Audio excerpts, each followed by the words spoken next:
Painted painless learning. જય Hind my dear વિદ્યાર્થીઓ, તમારું બોર્ડનું રિઝલ્ટ આવી ગયું છે.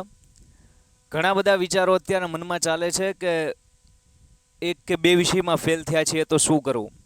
અમુક સ્ટુડન્ટ 3 વિષયમાં પણ ફેલ થયા છે. અમુકે રિઝલ્ટ હજી જોયું નથી કે સીટ નંબર ગોતે છે. ભાઈ જે કંઈ પણ છે, જો ખરાબ રિઝલ્ટ આવ્યું છે, એક યા બે વિષયમાં ફેલ થયા છો, તો આગળની પ્રોસેસ શું કરવી, કઈ રીતના ફ્યુચર માટે ડિસિઝન્સ લેવા, એ બધી જ વસ્તુની આજે ચર્ચા કરવાની છે.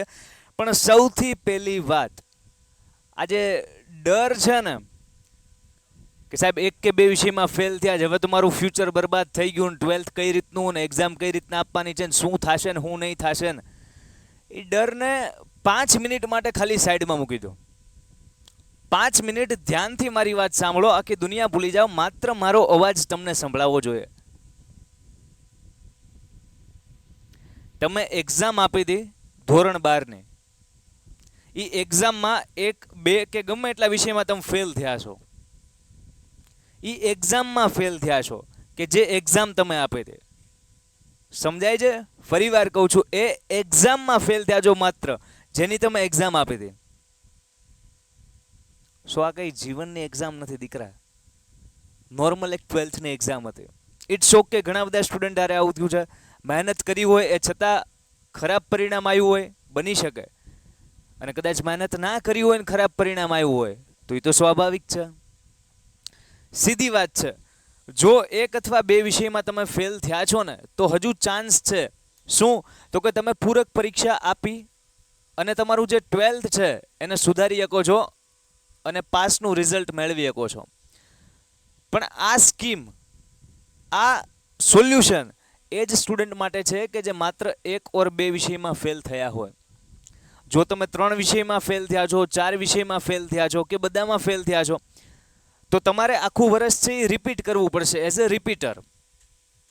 સમજાય છે? જો 2 વિષયમાં ફેલ થયા છો અથવા 1 વિષયમાં ફેલ થયા છો, તો તમે પૂરક પરીક્ષા આપી અને તમારું જે 12th છે એ ક્લિયર કરી શકશો અને પાસનું રિઝલ્ટ છે એ મેળવી શકશો. પણ જો એટલીસ્ટ 3 સબ્જેક્ટમાં ફેલ છો, પછી 3માં હોય, 4માં હોય, 5માં હોય, બધામાં હોય, તો પછી પૂરક પરીક્ષા આપવા માટે તમે એલિજિબલ નથી. તમારે એઝ અ રિપીટર આખું વર્ષ છે એ ભણવાનું છે. ફરીવાર જે 12મું છે એ તમે એકવાર ભણી ગયા છો એ જ ફરીવાર આખું વર્ષ સ્ટડી કરવાનું છે. દેન નેક્સ્ટ યર તમે એક્ઝામ આપી શકશો. પણ જો 1 અથવા 2 વિષયમાં ફેલ થયા તો ચિંતા કરવાની જરૂર નથી. આ પૂરક પરીક્ષા તમે ક્યારે આપી શકશો? મેમાં તમારું રિઝલ્ટ આવ્યું છે 5 મે. આ 5 મેના દિવસે જે રિઝલ્ટ આવ્યું એની અંદર જો 1 અથવા 2માં ફેલ થયો તો પૂરક પરીક્ષા આવશે જૂન મહિનામાં અથવા તો જુલાઈ મહિનામાં. આની ડેટ છે ટેન્ટેટિવ તમને મળી જશે કે એક્ઝેક્ટ કઈ તારીખે તમે એક્ઝામ આપી શકશો. શું સર અમારે બધા જ વિષયની ફરીવાર એક્ઝામ આપવાની પૂરક પરીક્ષામાં? નહીં. તમે જે વિષયમાં ફેલ થયા છો ને, માત્ર ને માત્ર એ જ વિષયની એક્ઝામ આપવાની છે. ધારો કે તમે સ્ટેટમાં ફેલ થયા છો, કોઈ પણ સબ્જેક્ટમાં ફેલ થયા છો, so you just have to give એક જ સબ્જેક્ટની એક્ઝામ. જો 2માં ફેલ થયા છો તો 2 વિષયની એક્ઝામ આપવાની છે. પણ 3માં ફેલ થયા છો તો આ પૂરક પરીક્ષા માટે આપણે એલિજિબલ નથી. આપણે ફરીવાર આખું વર્ષ રિપીટ કરવાનું છે. સર આ પૂરક પરીક્ષા આપી દઈશું, પણ આના ફોર્મ ક્યાં ભરાશે, કઈ રીતનું? તો કે ભાઈ તમે જ્યારે સ્કૂલમાં રિઝલ્ટ લેવા જાઓ ત્યારે તમને ટીચર કહેશે તે આગળ કઈ રીતની પ્રોસેસ કરવાની છે. તમારે હારોવાર લઈ જવાના છે પાસપોર્ટ સાઇઝના ફોટા, તમારું જે ડોક્યુમેન્ટ્સ સ્કૂલને રિલેટેડ જરૂરી હોય, જે તમે એડમિશન સમયે લઈ ગયા હતા એ બધા જ ડોક્યુમેન્ટ્સ. એટલે આ બધી તૈયારી આપણે કરતા જવાની છે.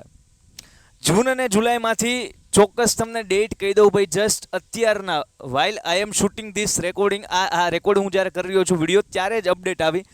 તમારી જે પૂરક પરીક્ષા છે એ 16/6 થી 26/6 દરમિયાન હશે.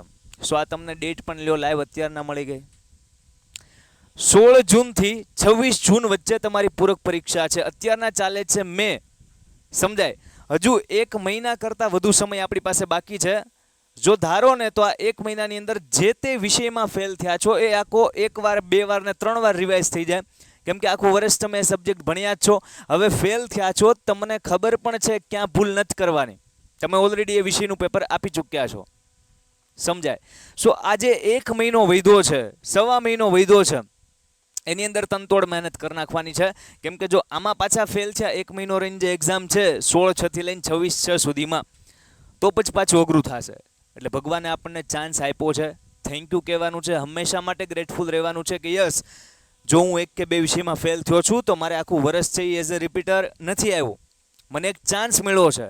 ગુજરાત બોર્ડવાળા પણ એટલા ડાયા કહેવાય ને ભાઈ, કે આપણને એક મોકો આપે છે કે ભાઈ આજે પૂરક પરીક્ષા જે 16 થી લઈને 26 છે દરમિયાન, એમાં તમે જે વિષયમાં ફેલ થયા હોય એ દિવસે તમારો પેપર હશે, એ આખું સ્કેડ્યુલ તમને મળી જશે.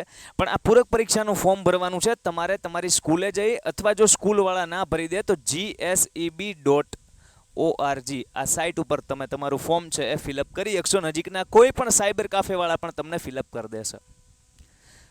કંઈ પણ ચિંતા કરવાની નથી. જે વિષયમાં ફેલ થયા છો એમાં હજુ વધુ મહેનત કરવાની છે અને પૂરક પરીક્ષામાં પાસ થઈને દેખાડવાનું છે અને પાસનું રિઝલ્ટ લેવાનું છે. તમને બધાને ઓલ ધ બેસ્ટ તમારા ઉજ્જવળ ભવિષ્ય માટે. ચિંતા કરવાની નથી. આ સિવાય જો તમને કંઈ ડાઉટ હોય, કન્ફ્યુઝન હોય તો બિંદાસ કમેન્ટ તમે કરી શકો છો. બધી જ કમેન્ટ્સના છે એ રિપ્લાય આપવામાં આવશે. સરસ મજાની મહેનત કરો, ચિંતા નહીં કરો, રિલેક્સ રહ્યો અને જે સમય છે એનો સદુપયોગ કરી લો. જય હિન્દ, જય ભારત. Painted, Painless Learning.